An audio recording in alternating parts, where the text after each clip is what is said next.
The Sekunjalo Group has been in a protracted struggle for the last 3 years against the establishment and the banks. The banks were funders of the President Ramaphosa campaign to get him elected. President Ramaphosa's shenanigans and the party's shenanigans of the ANC, which is steeped in corruption, has been exposed by one of the investments of the Sekunjalo Group, which is that of independent media.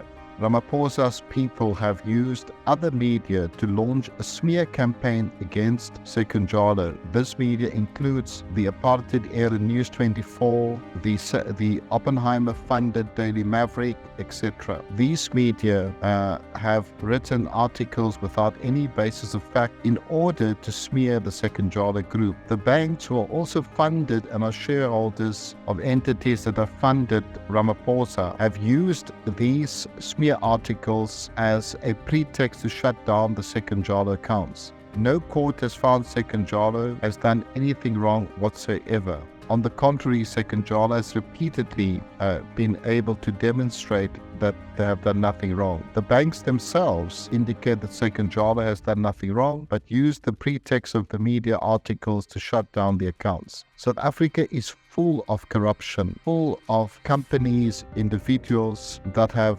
actually committed fraud. The banks themselves are party to money laundering, fraud and corruption, as was seen in the most recent Al Jazeera documentary.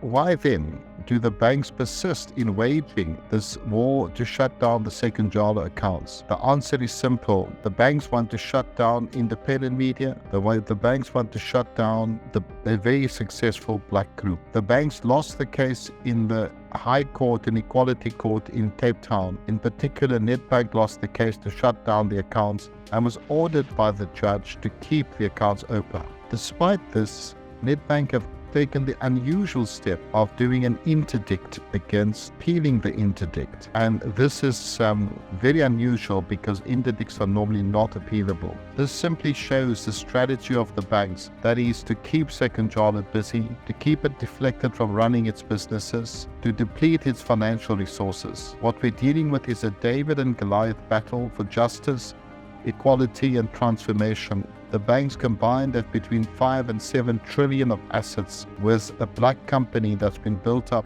in the post-apartheid era. This is a grave injustice to Sekunjalo, and the South African public needs to stand up, because if the banks who represent a certain part of the establishment can do this to Sekunjalo today, can you imagine what they can do to any black individual in the country?